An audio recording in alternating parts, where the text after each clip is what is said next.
Hello and welcome to On the Break. Joel is back here. We're back here. I'm back here. We're all back here. Joel, it has been 8 months since our Yes. last video together.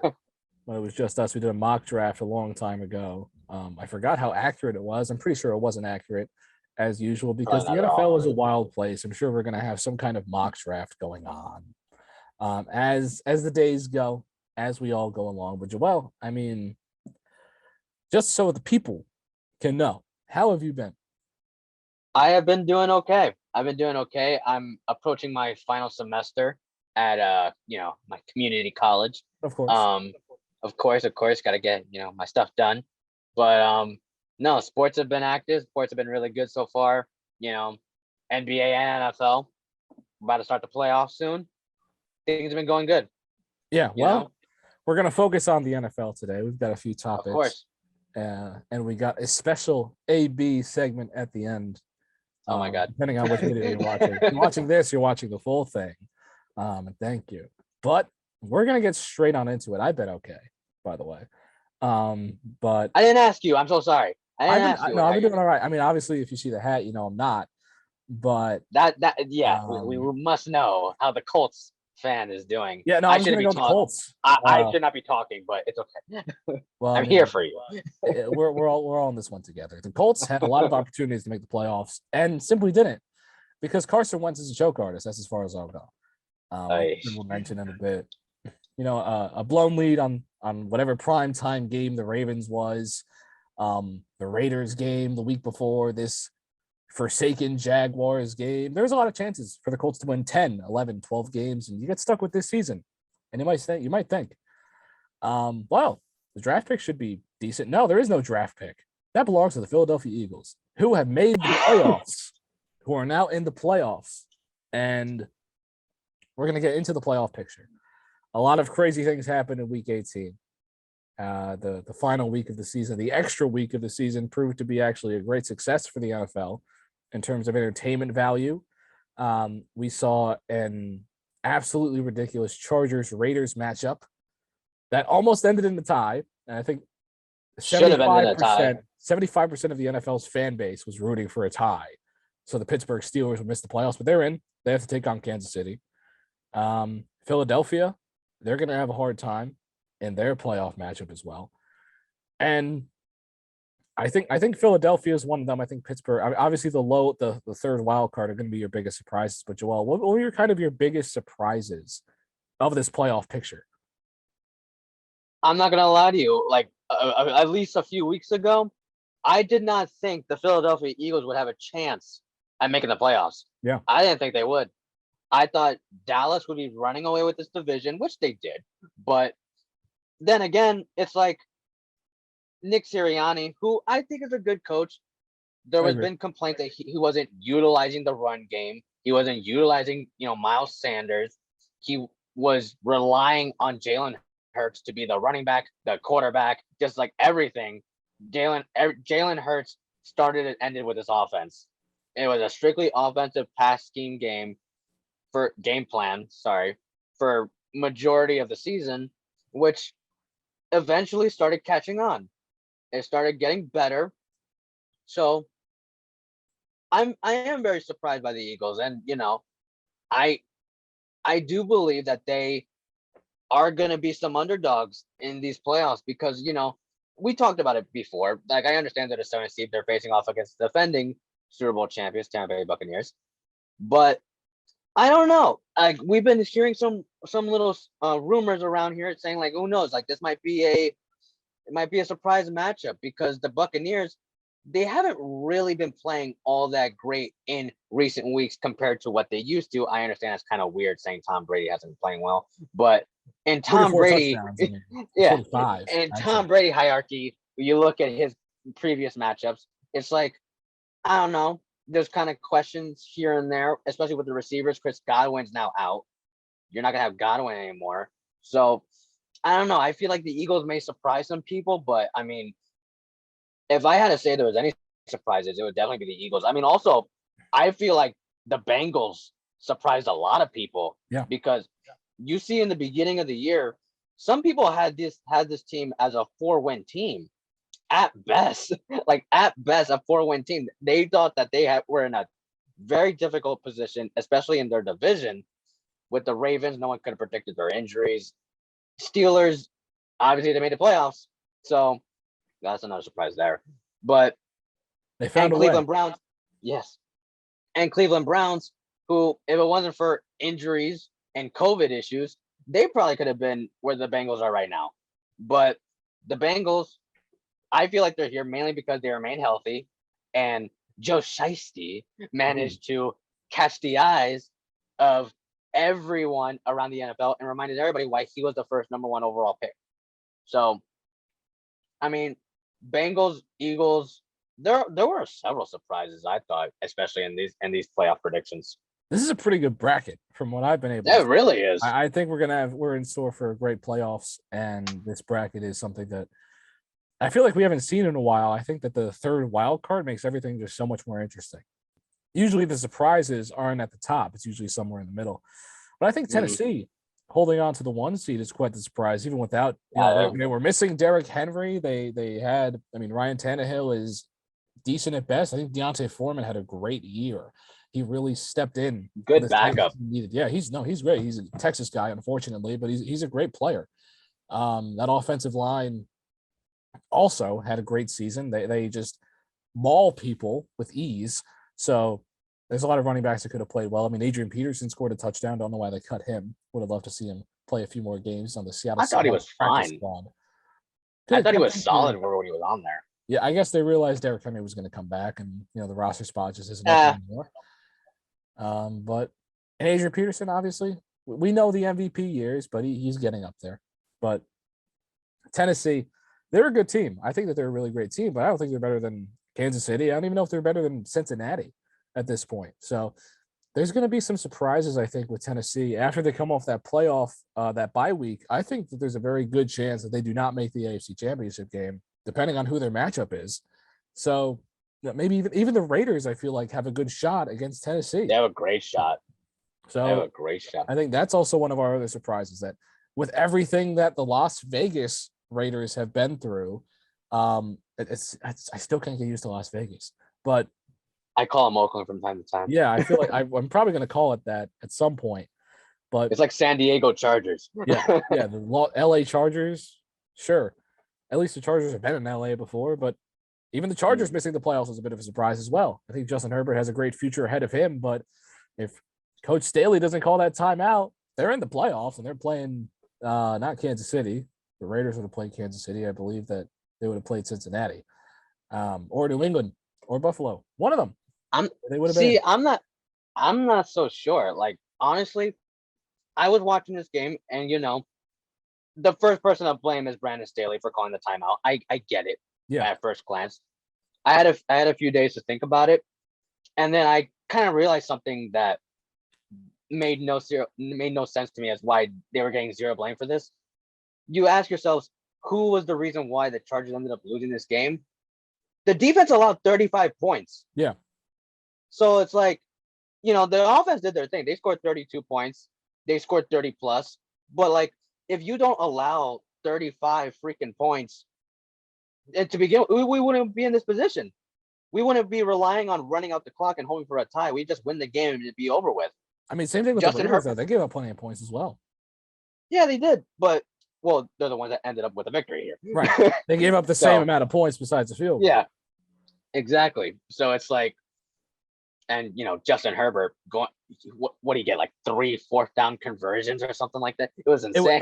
It was 4th and 10, I believe. 4th and 10, 4th and 12, 4th and 14. The Chargers. There was a fourth down pass that he missed, and then they called holding. Yes. On the defense. Yes, it was a very clear holding, but yeah. Raiders defense, I guess their 4th down defense is not something to really be happy about. I know. I think a lot of it also had to do. The Chargers receivers did not show up to play that game. That's true. The Raiders secondary isn't anything to be too surprised about. And again, Las Vegas or Los Angeles, just they didn't have the talent. Obviously, Keenan Allen is a top 10 receiver in this league, but he can only do so much. So, Vegas just had the best of them that day. Austin Eckler wasn't the fantasy monster that we all expected him to be. He got hurt a little bit. I didn't even see him. Oh my god! Yeah, that whole game. It was all Justin Herbert. I feel the Chargers have had their injury issues. I mean, every team has injury issues, but they're not in. I don't know if I can say that they'll be in next year, depending on what their situation is and what they're able to do in the draft. LA not getting in. I feel like it's just going to be dependable on how competitive their division is, because they're in a really tough division. I don't think Vegas is going anywhere as long as Carr is still there, and they're getting. I feel like it's a roster that can only go up. Patrick Mahomes is on a 10-year contract; he's not going anywhere. And Denver is going to have a new head coach. I mean, they're a bit of a dumpster fire at times, but they're one of those. I feel like they're on the come up, though. Yeah, I feel like they're a little bit on the come up. When you fire Vic Fangio, you're on the come up. I'll say. Man, there you go. But getting back to the playoff picture, really, let's kind of go into who our dark horses are this season. I know you kind of mentioned Cincinnati a bit. I feel like you might go there, but I'll start with you because I have an interesting one. Okay.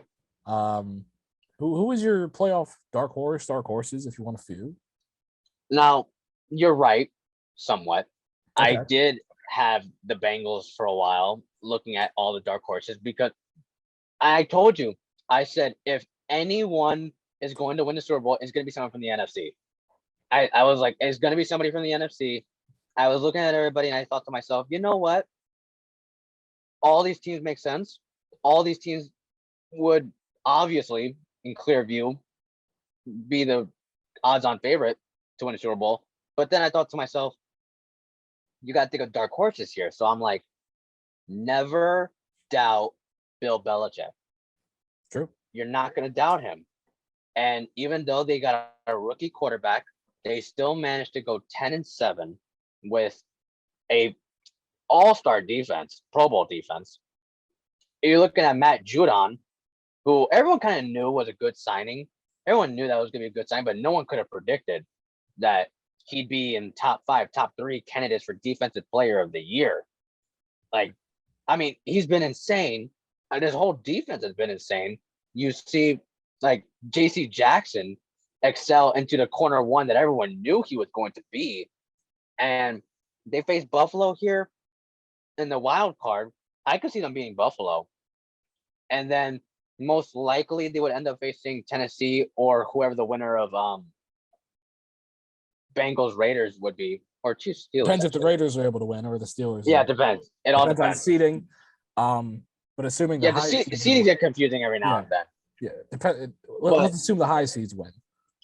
Assume the highest. But if in fact the Patriots do end up making it past the Bills, once they make it past that team, I could see them going all the way to the Super Bowl.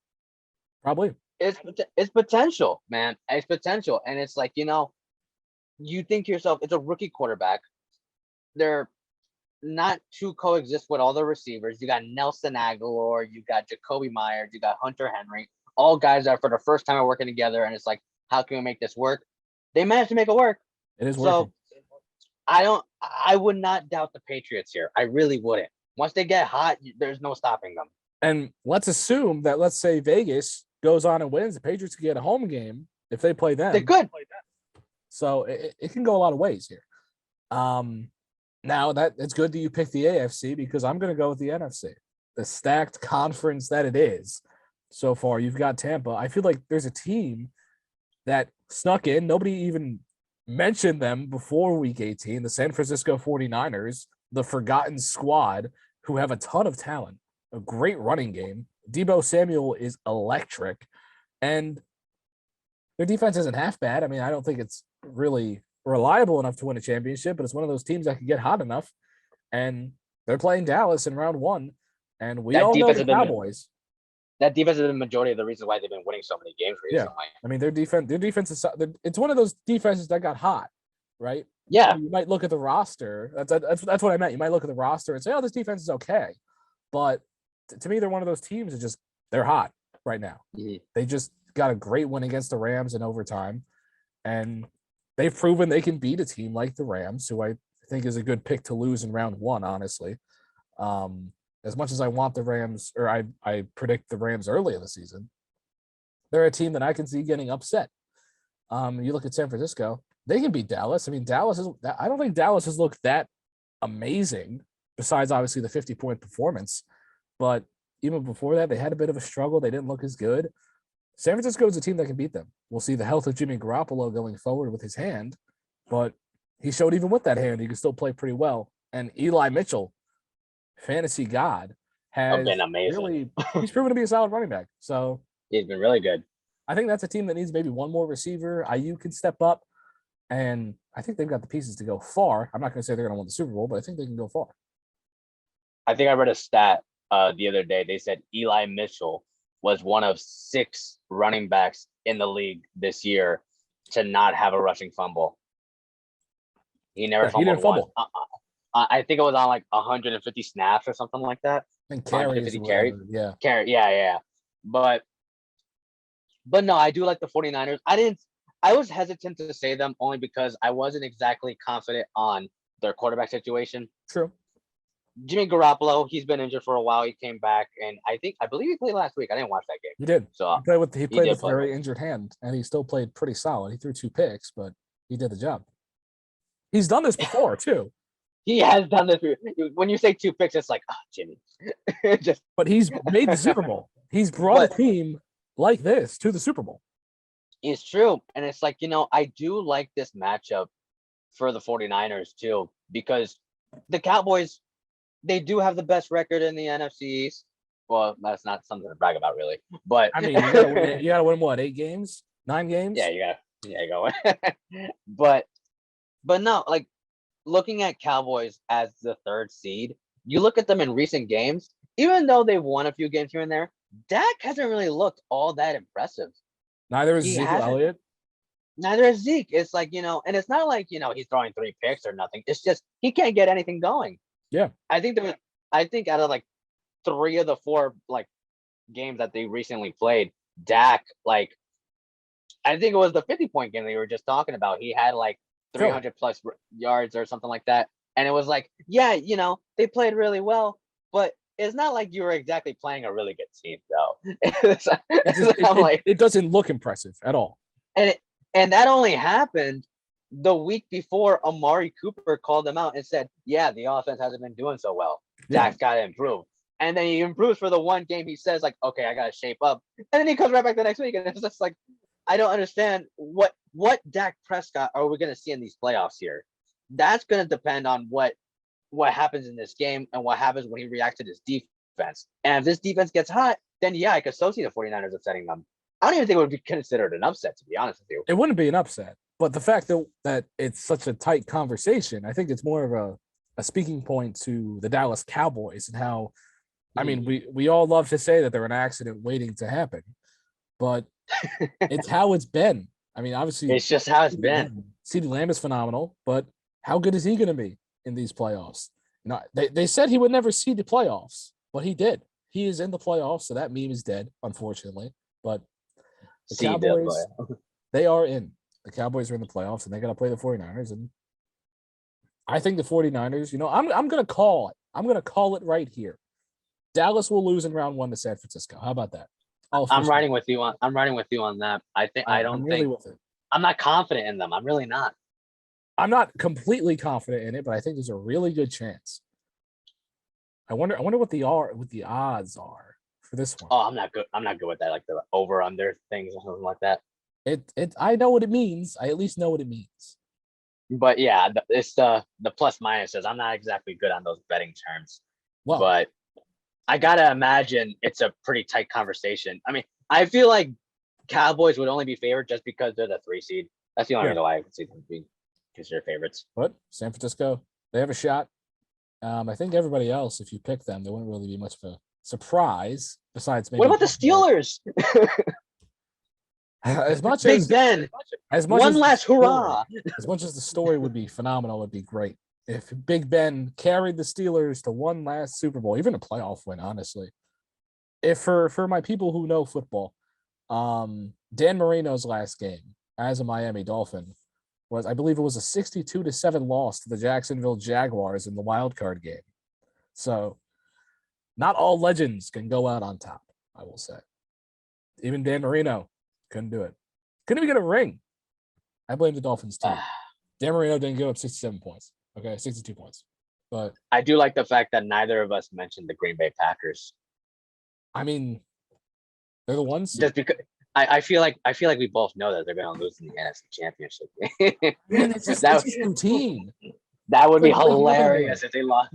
If they lose in the NFC Championship game again, that'd be so funny. I'm sorry, that'd be so hilarious. It's like waking up in the morning. The Packers losing in the NFC Championship to Tampa Bay. It just happens. I mean, what happens, man. We can have a situation where I guess San Francisco plays, or depending on what seeds win and lose, you would need Philly to win, I guess, for this to happen.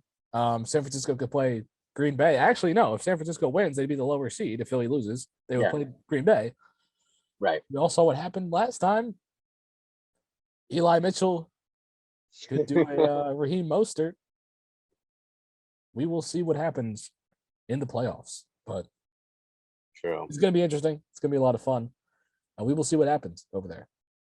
But now, I think the more interesting part of this conversation, and I know Black Monday is a term used by many stock market people about an infamous day and when the stock market just absolutely crashed. But I love this day. It's a great day. A lot of teams in the NFL, their coaching situations have come to a crashing halt, and everything is in the red. And sometimes you just have to sell. And the Giants, Bears, for some reason, the Dolphins and the Vikings, they sold. Their coaches are gone. And we will have to play the coaching carousel and ride that ride until it stops. And I don't think it's going to stop for a while because no new coaching hires have been made yet, as far as the filming of this video. So this is about Wednesday. And we'll see what hires are made. But as of now, it's all open. It's all wide open. And even other positions could be open. The Raiders. We'll see what LA decides to do, the Chargers. And if Bill Belichick still decides that he wants to coach football, I think he will. But there could be more. Pete Carroll. Does he want to coach football anymore? I mean, he wasn't fired.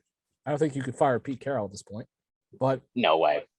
He's getting up there, man. He's getting really up there. He is getting up there. I mean, you go to college, you look at Nick Saban, he's 70, but he's still going. So coaches can coach. I think they're going to coach until they can't coach anymore. Guys like Pete, Bill.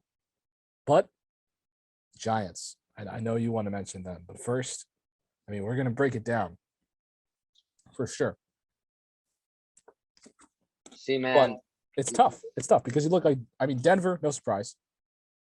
Giants, no surprise. Not really. Vikings, no surprise. Bears, no surprise. Vikings, no surprise. I hated Zimmer. I hated that guy. I hated him so much.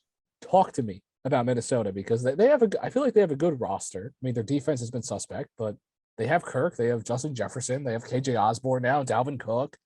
They're a good team. I have never seen a team with such bad vibes, just everything. Like, I remember seeing some play where it was just like, I'm pretty sure Justin Jefferson, he made like a really good catch or whatever. He was on the sidelines. He was on the sidelines for the Vikings. Everybody just standing there looking like soldiers. No one really cares. Yeah. And it's just like the culture on this team is just not there. Like, just whose fault is that? It's just Mike Zimmer, God. right? Mike Zimmer. Oh my God. It's just like everything about this team is just like, it's just all bad vibes. Everything about this team. And like I saw, like just in week 18, Justin Jefferson, what was he, like 14 yards away from Randy Moss's and Mike Zimmer took him out. Record, and he took him out of the game.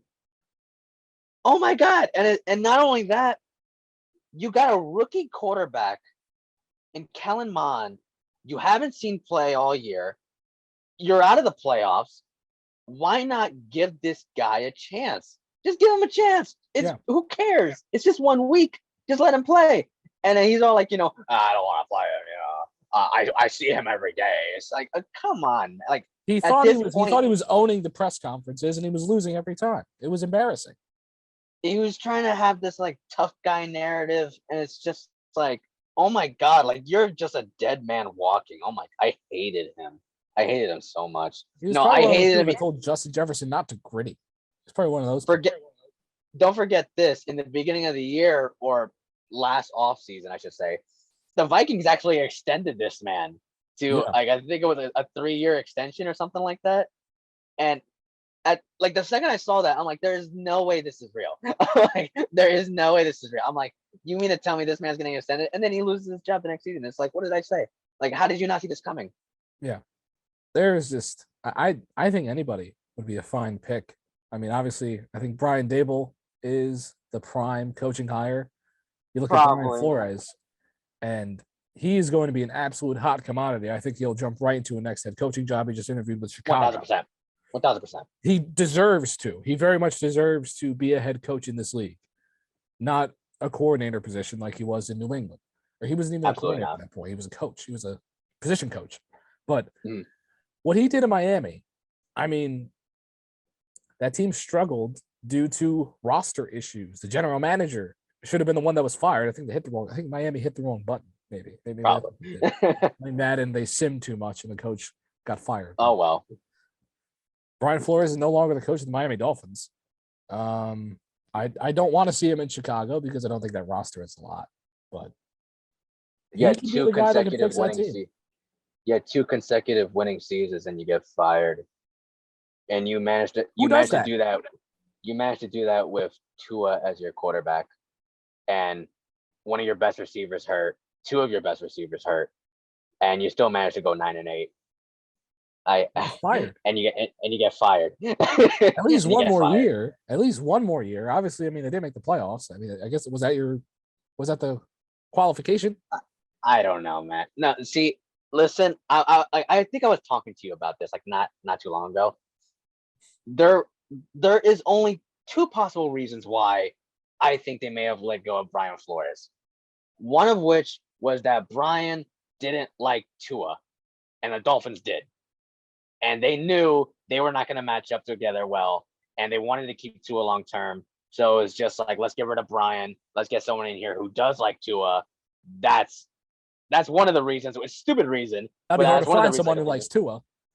The other reason, there's been a lot of talks of the Miami Dolphins pursuing Deshaun Watson. There is a possibility Brian Flores may not have wanted to do that move. Deshaun wanted Brian, though. He could have brought him bad attention to the team. There's obviously legal issues with. I'm not going to get into that because I don't know everything. We don't know everything about the situation. We have to wait until a decision is made. Exactly. We have to wait till that decision is made. But there is a possibility they wanted to trade for him this offseason, and Brian Flores said, I don't want him. I don't want him on the team. And the GM did. So now it's like either we're going to trade for Deshaun Watson and you're going to like it, or you got to get out of here. Yeah. And they elected to part ways. Those are the only 2 possible reasons I could possibly think of getting rid of a potential top 10 coach in the league. That's the only thing. I've got a third. Go ahead. GM had blackmail on somebody because I mean, if I'm the owner making decisions about this, I'm firing the GM because he has done absolutely nothing to help his franchise. You pass on Justin Herbert. I mean, that's a clear mistake. Even it was a debate at the time. I mean, obviously Tua is a touted prospect, but there's not a lot of good GM decisions. I don't think that I feel like if Tua was on the Chargers and Justin Herbert was on the Dolphins, I feel like we'd be talking way more about Tua's success than we would be Justin Herbert, because you look at the receivers, you look at the running backs, they're obviously far greater in LA.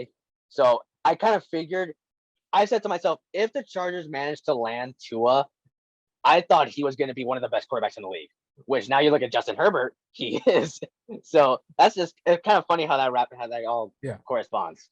I mean, we've kind of talked down on Tua a bit, but he didn't play terribly. I mean, he had a good end of the year, middle of the season. I mean, that 1-7 stretch, he didn't look like a good quarterback, but he had a few pretty good games. He looked pretty sharp out there quite a few times. So Tua could be a reason, but not the only reason. I think he's going to be. He still looked like a rookie quarterback. Yep. He didn't look like he progressed at all from his rookie year. That's the thing that may have frustrated some people in Miami. Maybe that's on Brian Flores. It could be on Brian Flores. And then you see that there were some leaks of teammates, anonymous messages saying that they don't believe in Tua. Their own quarterback, they don't believe in him. Maybe they want someone who's just going to handle the locker room like Mike Zimmer. I want to see where Brian Flores ends up And because it's obvious Tua's going to remain the starter for next year. But if Tua struggles with whoever they decide is better than Brian Flores for their, next head coaching job, if they manage to struggle and Brian Flores succeeds wherever he goes, I want to see the look on their faces. I want to see that GM go. I want to see that GM go if that happens. Oh, he's going to be gone. I think he's got one more year. He has one more year unless if the Dolphins make the playoffs, but we'll see where they go. Exactly. Rumors on John Harbaugh going to the Dolphins. Or not John, Jim Harbaugh. I keep getting the mix up. Jim. Yeah, I knew what you meant. Yeah, we all knew what I meant. I actually did think that people meant John for a minute, and I was very confused because why would the Ravens fire John Harbaugh? There's no reason to. He was a great coach. But as someone who has a big college perspective on this situation, Jim Harbaugh leaving Michigan would be the most confusing thing I've ever seen in my life. I see no possible. I don't see that happen. Yeah. You just made a college football playoff. Why would I go take the Miami Dolphins job with no great roster? Why would I do that? Just logically, if you are the head coach of Michigan, your alma mater, who just made the college football playoff, you're only going up. Why would I leave that situation? I'm beloved now. I beat Ohio State. I did it. Why would I go do that? It's not like it's a money thing. Michigan would pay him more. You're ditching a 6-year contract. No reason to go to Miami.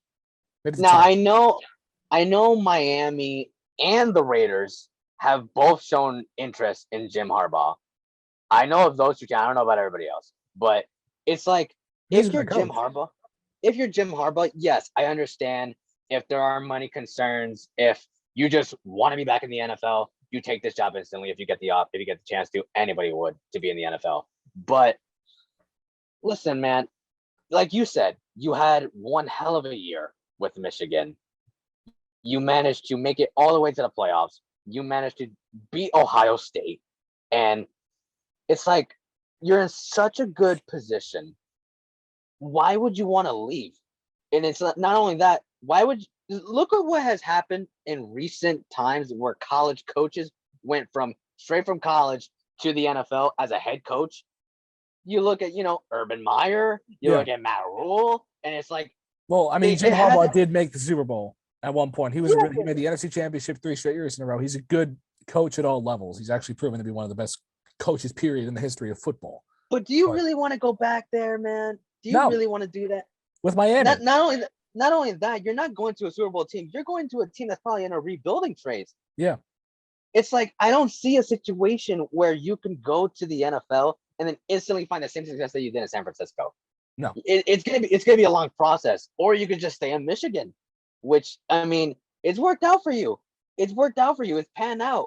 It all came around. You beat Ohio State. You're in a great position. Why would you throw this away? Maybe he thinks his value is the highest now that he's made the playoff. That could be it. And if money does talk, obviously. I see him staying, but if it does come to a scenario where he ends up leaving, I can't say I blame him. Like, if that was me, I would so take the chance to be in the NFL if I could. I'd have to see the numbers. Yeah. You gotta see the numbers. It depends on the numbers. You gotta see the roster that you're leaving for too. Yeah. If he leaves, I don't think it's Miami. I think it would be like if he Seattle. If he ends up in like Carroll. What if he ends up in like Chicago? Not far from Michigan. Yeah, that's what I mean. That's why at every Lions game, he would get booed to infinity. So there's that. He's familiar with Justin Fields, Ohio State guy. Not in the way that you would want to be familiar with a guy like that. But still. But he does. I'm sure that they've had plenty of conversations. I'm sure that he was active in maybe the transfer process from Georgia to Ohio State. Justin Fields and Jim Harbaugh would be a good duo, but I just don't see it. I just don't see him going anywhere. The Giants, I mean, come on. See, okay. I've been giving it a lot of thought. And obvious, Joe Judge just got fired as we're filming this. I think last night he got fired. Last night he was fired about 12 in the morning, it felt like. Yeah. I've been thinking about this a lot. And it's one thing's obvious. You cannot hire a head coach before hiring the GM. Get the GM in here first. I'm not going to act like I'm an expert on the GMs. I'm really not. Yeah. I just want someone who's outside of the Giants organization. That's the first thing I want. I know they're talking to somebody from the Bills. I know that they're talking Bills, the offensive coordinator Brian Dable and the assistant general manager. So you bring in two guys who know each other, who have communicated before, and can build a good team together. I think that would be the dream situation for a situation like Chicago, who also fired a GM, and the Giants, who lost a GM, lost a head coach. Now, I believe they're also talking to someone from Arizona. Yeah, completely forgot who it was, but we'll find it. I blanked on that. Actually, this is frustrating me. I'm gonna look it up right now.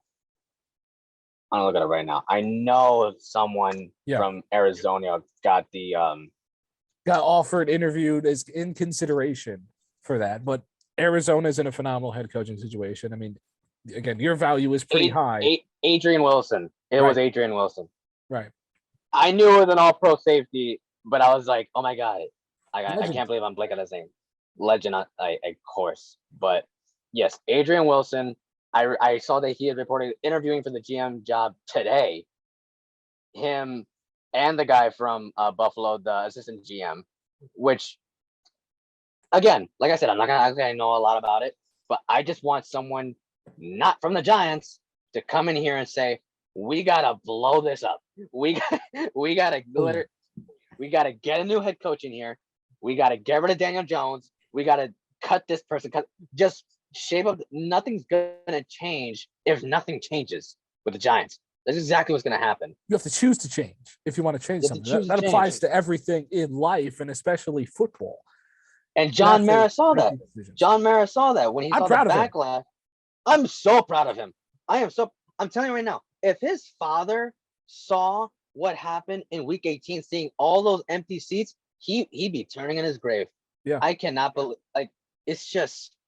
it's insane to me that they were really about to keep both Joe Judge and Daniel Jones. They were really going to do it. When that was the report, I was terrified for the future of the New York Giants. I mean, it was just going to be another year of what we just saw. And I think decisions were made, thoughts were had, and you realize, how good is this team really going to be with Daniel Jones and Joe Judge again? See, not very good. If the Giants next year, with whoever their quarterback is going to be, whoever their head coach and GM is going to be, if they manage to go again, win 4 to 5 games, I'm not going to be mad. I'm not going to be mad at the quarterback. I'm not going to be mad at the coach because you just got there. I understand you got time to build this up. If you do this, 2-3 years in a row, Dan Campbell, great example of a head coach who, the team didn't do so well, but you could tell the coach has he's building a great culture in Detroit. Exactly. A great mindset in Detroit. I love Dan Campbell. He's awesome. You look at South Carolina. I know you don't know college football, but Shane Beamer in South Carolina, they just won a bowl game. They're doing really good. Yeah. They won 7 games. But you're thinking, why are they being celebrated? Like South Carolina was a nobody team before then. Well, I mean, they're still a good program, but they were not a good team before that Shane Beamer came around. Mm-hmm. Same thing with the Lions.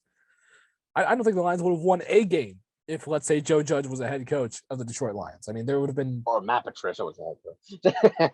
That was a bad time as well. Detroit fans, I'm sorry for you. But I think Brian Flores should at least be in East Rutherford for an interview at one point or another.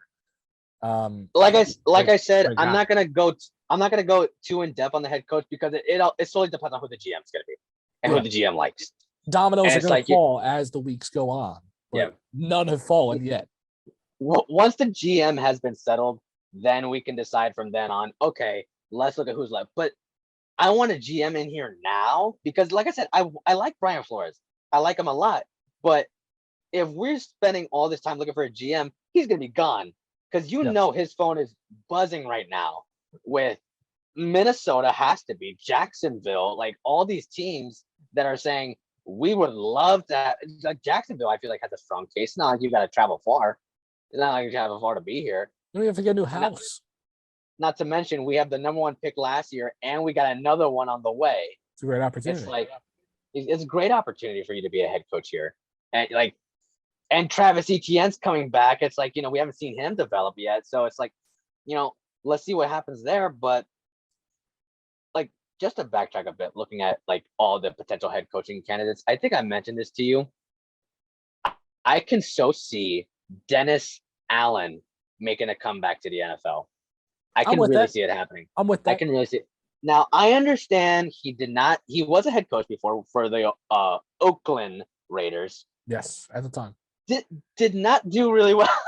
Did not do really well. However, you could blame that on the roster. They didn't have a good roster. Hey, Dennis Allen, he didn't have a whole lot to work with. And a lot of their good players were getting a lot older, were on the brink of retirement. Derek Carr was just entering the league. So it's like I think he was there for Carson Palmer.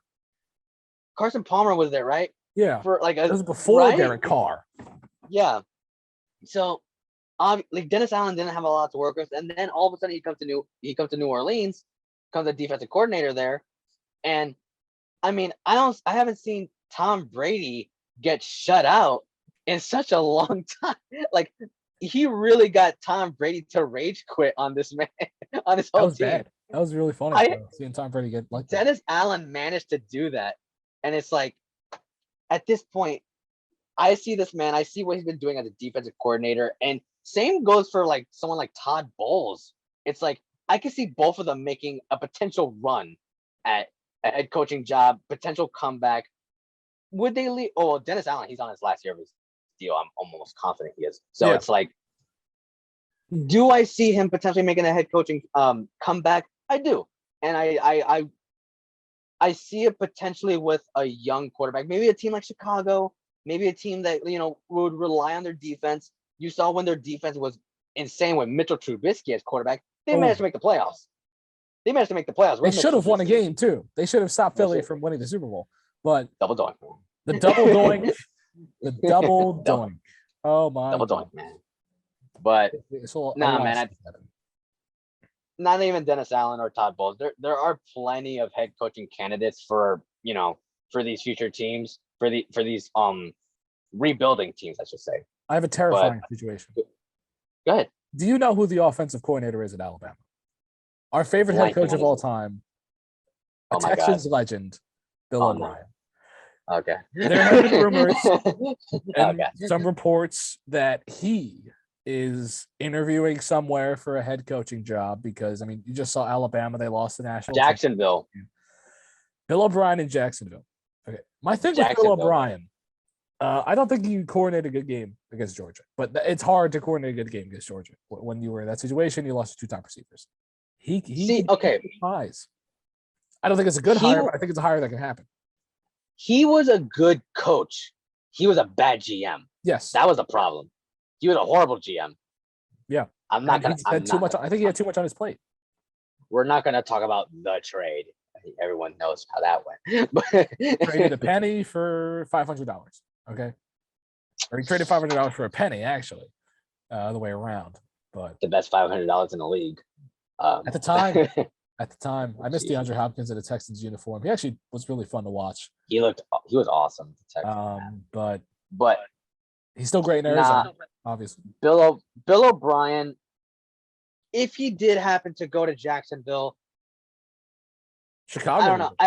It's not going to get a good reaction. It's not going to get a good reaction. But awful reaction. Whatever Twitter that Bill O'Brien goes to, they would be furious.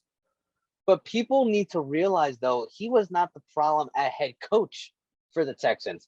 They made the playoffs plenty of times. They made it one game away from the Super Bowl. Let's not forget.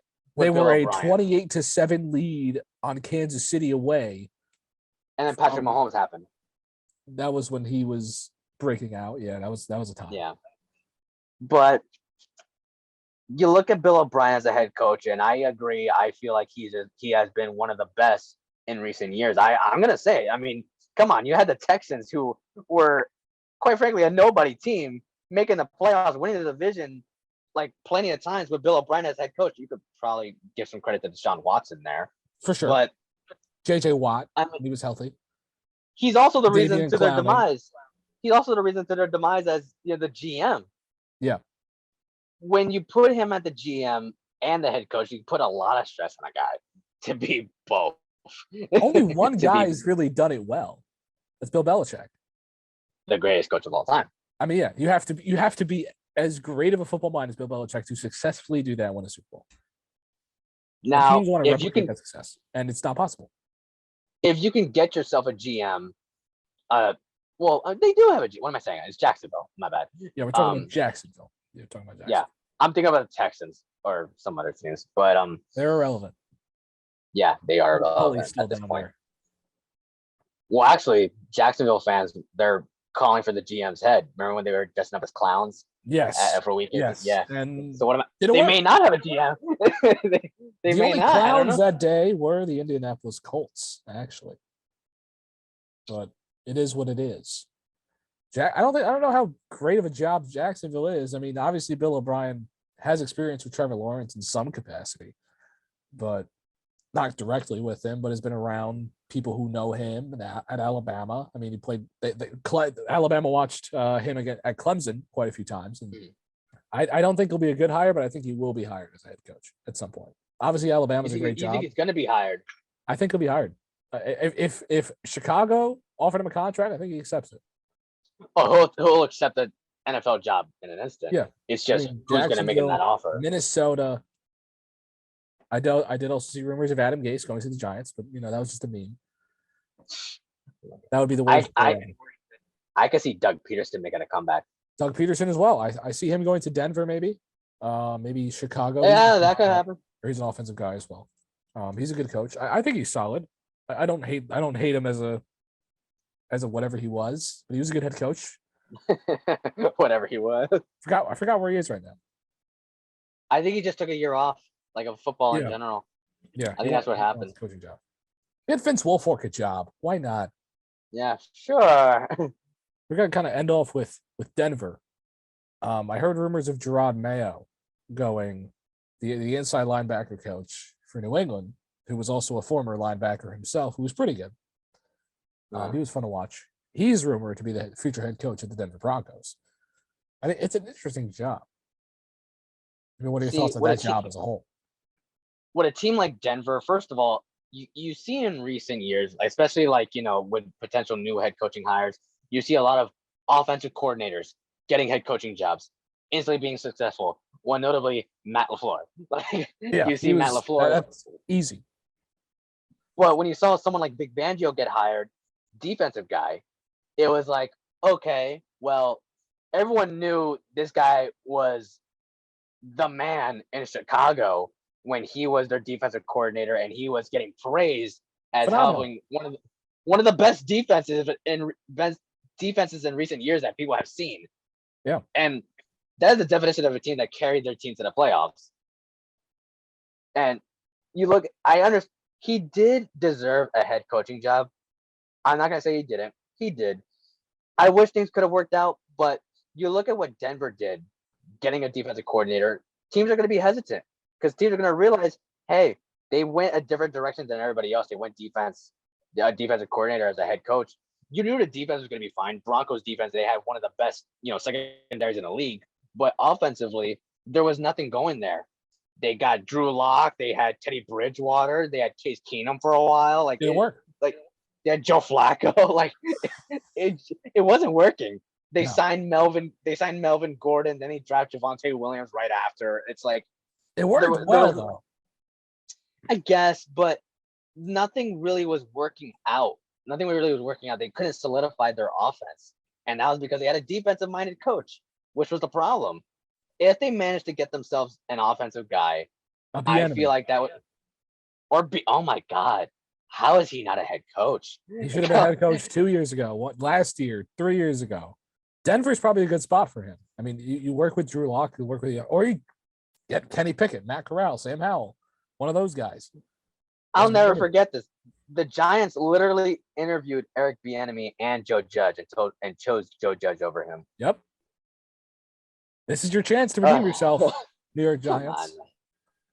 I don't even know if he'll get an interview, but I mean, we'll see how that goes. I mean, I really hope. I don't think you mind bringing back Vic Fangio as just a defensive coordinator. No, I don't think he'll do. I don't think they will, but I wouldn't think it's a bad idea. I don't think Vic Fangio also gets a head coaching job anywhere else. I think he's just going to be a defensive coordinator. Defensive coordinator. That's where he peaks. That's where he's awesome. That's where I feel like one of the best when he's a defensive coordinator. Or just a position coach, transition, go back up. Sure, yeah, something like that, secondaries coach or whatever the case may be. But he'll get a job very quickly. I think Vic Fangio will. Yeah. Same goes for Brian Flores when it comes to a head coaching job. But did they get rid of their GM, the Broncos? I don't think they did. It is escaping. Well, I know they got rid of their, I believe, offensive coordinator. No, their special teams coordinator as well as another coordinator. I believe the offensive coordinator. They're gonna have new ownership. Oh no, he's still there. Yeah, he's still there. George Patton. But they're gonna have new ownership. Oh, he just got there. I didn't even know that. We'll see if he does a great job in this year's draft. You gotta hit on your picks. That's the main objective from this point on. That is quite literally your job as a general manager, to hit on draft picks. But you also make good free agency decisions. I don't think the Broncos have done too bad. In terms of trading Von Miller, I don't think it was the worst decision. No, it's a good job. It's a good job. But let's talk about someone who makes bad decisions. Okay. Or who has made questionable decisions in the past. Tampa Bay Buccaneers, Oakland Raiders. Former, obviously. No, well, legends of the teams. He's a legend. Supposed to be a Super Bowl champion. He is a Super Bowl champion. Pittsburgh Steelers legend, Antonio Brown. We're a bit late on the situation, but a lot has gone down. It's a developing story. Took his shirt off, ran off the field. After Bruce Arians, we're not too sure what he did because we have conflicting stories here. We don't know who to believe. But I think anybody who knows anything about Antonio Brown knows what happened to Antonio Brown. At least when it comes to Tampa Bay. But he's done a lot recently. He appeared on an Elk Boys podcast with Bob Menery as his first public media appearance. It was a weird time, but that's what he did.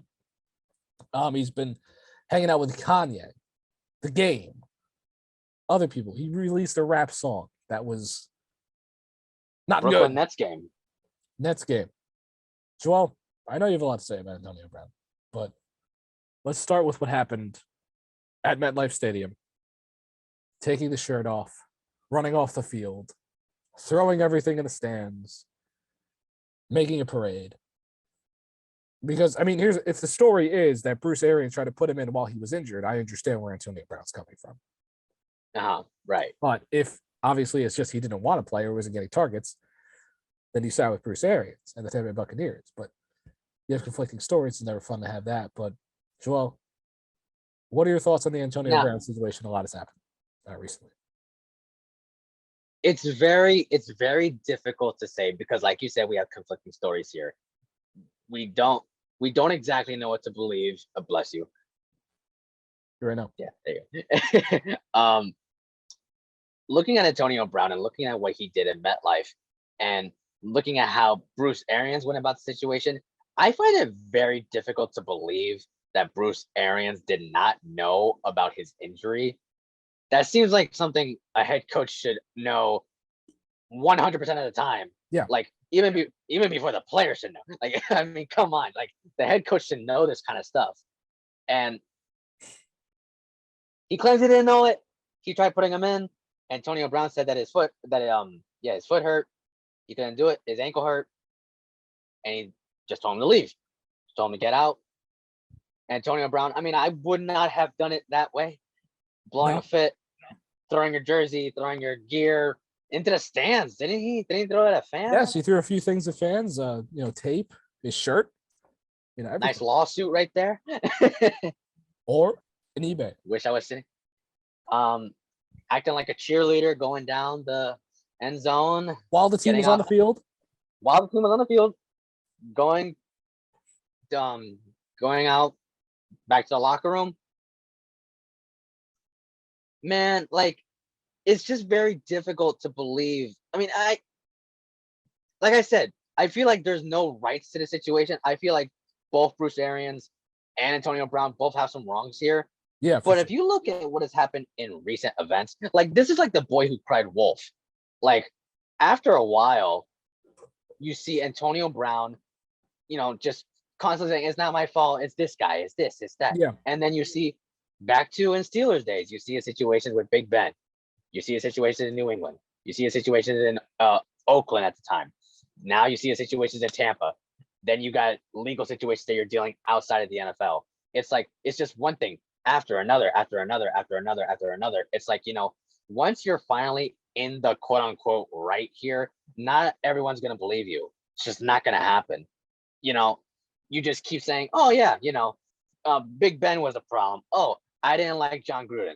Oh, I don't like Bruce Arians. Oh, I'm not playing for another quarterback unless it's Tom Brady. I'm going to retire. I don't like this. I want to become a rapper. It's just like, I want to box. Like, it's just like, oh my, I just don't understand this guy. And I'm not going to say it has anything to do with like, CTE or anything like that. I'm not an expert on that. Neither of us are. Yeah. I don't want to get in on that because we don't know how Antonio Brown is. Like, when you look at his recent events, people say, oh, there's something mentally not wrong with him. It's just, maybe this is just who he is. Who knows? It's hard to tell, and I think to make it's very hard to tell. It's hard to make assumptions, and at times it can be offensive to make assumptions because exactly. I don't know. It's a tough situation. You also can't tell if someone has CT until they eventually pass away, and you have to do the autopsy, you have to scan the brain, and everything. So we won't be able to know. And maybe that Vontaze Burfict hit has something to do with it. But on the podcast he went on, he was very quick to shut down these things. He said, How are we supposed to know? I mean, which is fair. There's no way to know, and AB is just going to be AB. But he actually admitted recently, apparently, that taking the shirt off and doing what he did was probably not the best decision. And I guess you got to agree with the guy, owning up to a mistake. But one thing that he also said on that podcast, which intrigued me, he was saying, he asked them, who's the best receiver on the Tampa Bay Buccaneers? Realistically. Who's the most talented player? Who's the best player? Right? They said Antonio Brown. You could say it's Mike Evans. You could say it's Chris Godwin. But Antonio Brown believes that the answer to that question is Antonio Brown. It's hard to argue with him considering how great he's been in the past. But it depends if is he talking about like, on the season, or is he talking about like, career-wise? Because if that's the case, then it's Antonio Brown. But I think he just means who's a better player. There's an argument, even though he's the wide receiver 3 in Tampa Bay and he's on a prove-it deal. That was what he was arguing about. He was saying, yeah, why am I on a prove-it deal? Right? We know why AB's on a prove-it deal. Oh yeah, he also had complaints about the money. That's what he also had complaints about. It's a prove-it deal. That's what he's been on with Oakland, with the Patriots, with Tampa Bay. He's like, why am I getting less money than this guy when I'm a better football player than him? Right? You're not a better teammate, right? You get paid to be a good teammate, a good leader, a locker room presence as well. It's why a lot of guys are still in the league, right? In their older age. Why a lot of kickers maybe get signed up, because people like him. People like a lot of older players. People liked, Dwight Freeney when he was still rocking around the league. People like Ryan Fitzpatrick. Yeah. He's a good leader. Ryan Fitzpatrick, like, you look at him and you think to yourself, like, you wouldn't necessarily put him in like, oh yeah, he's definitely a starting quarterback. I trust him with my team. Probably not, but he is a fantastic mentor to rookie quarterbacks. Yeah. I trust him to lead my team when the going goes tough. Do you trust AB to lead your wide receiver room when the going goes tough at this point in his career? Probably not.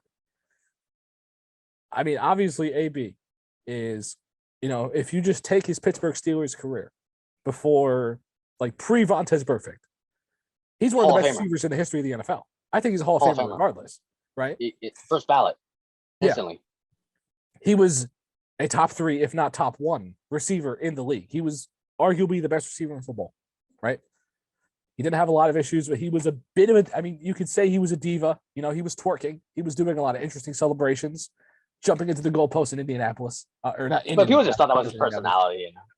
It was at the time it was just AB. But now it's the situations that we have today. It's a lot more than that now. You look at Antonio. You look at Antonio Brown, like I said before, you see all of his recent, events that have happened with him. And it's just like, at what point are we going to take yet another chance on him? Because, You see the Bucs sign him. You see the Patriots sign him. I think. Do you think that he'll get another shot in the NFL? Like a team's gonna sign him this offseason? It's hard to say. It's hard to say because, I mean, he said he plans on playing in the NFL. That he's going to keep working out. He's going to stay in shape. I mean, he was a heavy percentage of Tom Brady's targets, right? He's a Super Bowl champion. He's not completely old yet, per se. But considering what just happened here with, the coaching situation, taking the shirt off and, knowing that if you get in a dispute with this guy, he might just leave. And considering what he did in Oakland, I wanted to see him with the Raiders, man. I wanted to see him play at least one game. He would have been good. I think he would have been great. Are you kidding me? Yeah, he would have been a phenomenal receiver. He was still in his prime at that point. I think he took a year off or whatever. But you know what I found out the other day too? So, the Raiders traded for Antonio Brown and they gave the Steelers a 3rd round pick and a 5th round pick. Right. Do you know who that 3rd round pick was? I'm not sure. It was Deontay Johnson. That's big. That's very big. That's big time. That worked out well for them. That worked out very well for them. Yeah. I found that out. I found that out not too long ago, or they used the pick to get Deontay. But right at the end of the day, they got Deontay for that pick, and it was just like it's funny how it works out. The franchise made a good move. The Steelers made a good move with that. Now they're in the playoffs with Deontay Johnson. How about that? And where's Antonio Brown? Where's Antonio Brown? But probably doing an interview somewhere. Who's a better player? Who's a better player though? Right now, Deontay Johnson. Right now, Antonio Brown. Deontay Johnson. But who's better at football? I'm saying, who's obviously Deontay Johnson has had great production. Oh, you mean more productive? Yeah. Yeah, obviously Deontay Johnson is a more productive player, and he's been a better player in terms of production. But who is a better football player? If you were talking football player, and I'm thinking just like the overall name, Antonio Brown or Deontay Johnson, I'm taking Antonio Brown. Right. Clear. I think anybody with half a mind would. Yeah. But when you look at the importance to their team, it's Deontay Johnson. And that's why AB's on prove-it deals. Exactly. Because he hasn't proved that he can be the productive receiver that he was in Pittsburgh without the distractions of Oakland and Tampa Bay. I think we'll get another shot. But real quick. His stats are great. If you look at Antonio Brown, I mean, 42 catches, 545 yards. Missed a lot of games. He missed a few, yeah. He had a great stretch of what he's a great player. But man, he ain't what he was in Steelers, man. Oh my God. I mean, he was 25, 26. Look at these yardage, man. He had 1,500 yards, 1,698, 1,834, 1,284, 1,533. Oh my God. He said that on the podcast too. He was like, pull up my stats. Look at how great I am. Right? I mean, he's a cocky guy, but he's not wrong. Or maybe it's Big Ben. Was it Big Ben? Right? No. So you asked me this, right? So where would he go if he was to get another shot in this league, right? I was thinking about this when you asked me that question, and I'm thinking, who would take him? Because he was in Tampa, because Tom Brady was a big fan of his, right? He's not going to be a Buccaneer anymore. You have all these new head coaches that aren't going to walk in as they get their new job and say, I'm going to get Antonio Brown. Who's going to take him? I feel like, Russell Wilson wanted him. Pete Carroll doesn't want to work with him. Man, that's true. Yeah. I better not see him wearing a Giants uniform. That would never happen. But why not? Right? That would never happen. No. I don't want that guy on my team. He's from Miami. Yeah. I don't think he would go there now that Brian Flores is gone. That's true. I don't think he would go there. I don't think there's a situation. Maybe San Francisco pull a Randy Moss and end his career there. I don't see him going. He's not going back to the Patriots. No, Belichick's not going to want him. Exactly. I don't see it. He's burned too many bridges at this point. He's burned so many bridges. It's like I think the next, if he goes to another place, that's his last shot. That's it. I don't see. Do you see him going to Kansas City? Is Andy Reid gonna want him? That would be such a problem waiting to happen, man. Like, because every time that I'm sure, a decision is made for a guy like Antonio Brown, I think the first thing a lot of coaches will do is call Mike Tomlin and say, or they'll call Bruce Arians, because a lot of them know this guy, have been with his staff before. And we'll say, like, should I get this guy? Like, what was it like being with him? I want to know everything. And Bruce Arians, do you think he's going to give a good word for Antonio Brown at this point? You got to look at a team that they are good enough to make the playoffs, but they got little to no receiver help. Because AB, first of all, he wants to be productive. Yeah. He wants to put up what he's been putting up with the Pittsburgh Steelers, which, I mean, at 33, about to be 34, I don't see that really happening. But I could see him going to the Ravens. Maybe. I could see Ravens happening. He does need that. Yeah, I think that he would fit better there than anywhere else, probably. And I could see him going into the division with the Steelers. Cleveland, not Cincinnati. No, not Cincinnati. Dallas? Michael Gallup might leave. He probably will. You're on an ACL injury and you're about to be a free agent. I don't see him getting re-signed. I mean, it depends what kind of contracts he gets after his injury. He's getting a 1 year. Full recovery, everything like that. But I could, if a spot opens up in Dallas, I could probably see him going with Dak. But CD, Dak, and Amari Cooper, and AB, and Zeke, and Tony Pollard. We love Tony Pollard around here. The GOAT. My favorite Cowboy, the only guy I like there. Yeah. But I think it's just hard because you have, again, but it's easy to think of teams. It's easy to think of teams where it's like, oh yeah, he fit on this team. I can see him going to this team. He could be productive here. You gotta look at that coach and their GM and saying, do we want this guy on this team? Like, we're gonna be on TMZ once a week at least. It's just like, you want the noise. Oh my God, you're gonna get so much bad attention on this team. Yeah, it's getting AB is a distraction. I will admit, he had a good run with Tampa though, because he lasted a lot longer than I thought he would. He played a good amount of. He played, I believe he played 13 games in total between these past 2 years. He played, He played. Wait, hold on, let me see. Oh, 15 games. Yeah, he played 15 games, not counting playoffs. I don't think. No, that doesn't count playoffs.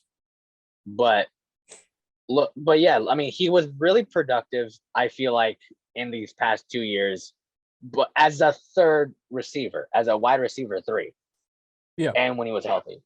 And it's not a scenario where I look at it and say, oh yeah, he can go to the Ravens or whatever and be prime AB again. Because that's what he thinks is going to happen. It's not going to happen. And you got to find someone who trusts you. And there's so much that needs to go right here. I don't see it happening.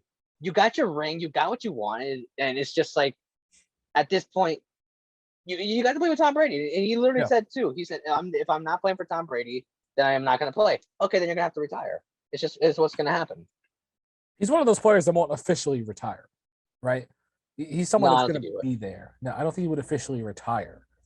But at this point, the NFL is blacklisting him for what he's done.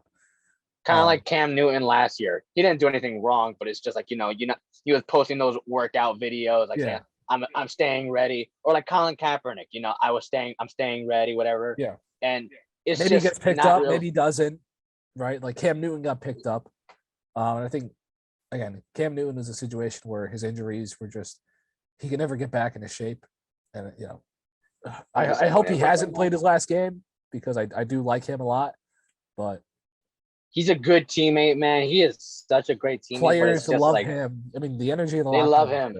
Did you see when he first got to Carolina, people were jumping up, hugging him? Yeah. People, literally, I remembered this. They had like a photo or whatever. Like they showed him and the GM of the Panthers. Literally, for a split moment, everything that happened in the past just went away, and he was just happy to see him. That's literally like he was just happy to see him in the building again. Like Cam is a great human. Cam is a great. He's a great guy. He's a great person. But just production in the NFL, being a starting quarterback realistically is probably not gonna happen. I don't see. I mean, I think he'd be a great coach. Oh, I think he'd be a good coach. Like on the college level, he should be. I could see him doing what Philip Rivers is doing. Like, maybe probably because he likes to work with kids. I could see him going in high school. Yeah, going to high school for a little while. Maybe in Carolina or like somewhere down in Auburn. I was about to say Auburn would take him back in a heartbeat. I'm sure. I mean, he won a national championship. He's a legend down there. At least as a assistant quarterback coach, something like that. There's a future for Cam. Right? Oh yeah, there's a devil in football. AB, football in general. Yeah, he has a future, right? AB though, I never see him coaching. I never see him anywhere there. Like being so much needs to go right. So much needs to go right. Yeah. So, do I think AB will be signed to a roster at some point within the next year? Yes. Where? I have absolutely no idea, and I'll be surprised no matter where it is. But I think wherever that place may be, all I gotta say is Godspeed. Good luck. Good luck with that. Luck for sure. It's going to be hard. It's going to be very hard. But hopefully AB actually finds a way to work it out, because obviously, we're not going to sit here and hope AB doesn't have a future in the NFL and doesn't make a roster. I mean, I think we want him to be successful. We want to see him play football. But when you look at it realistically, I don't think it's going to happen. But I think he'll get signed. I think he will get signed somewhere. Maybe Miami. But it has to be a good team. There's too much criteria. It's got to be a good team. It's got to be a good team. But I say we're a pretty good team. And thank you so much for stopping by, taking a look at what we've come back to talk about. It's always fun sitting down recording one of these things with you, Joel. It's always great. Hopefully the Giants can play better. Hopefully the Colts can win easy games. And this is going to be a great playoffs. I'm sure we'll have some stuff for you. Oh, it's going to be a great playoffs. Make sure to follow the old TikTok with some clips. I'm sure, maybe you had this on in the background. You skipped around a bit. Make sure to follow the Instagram as well. We will have all the links around there on our social media. And thank you so much for watching. This has been On the Break. I'm John McCooch alongside good old Joel Arcelay. It's been fun. Hopefully we'll see you again soon. Take care.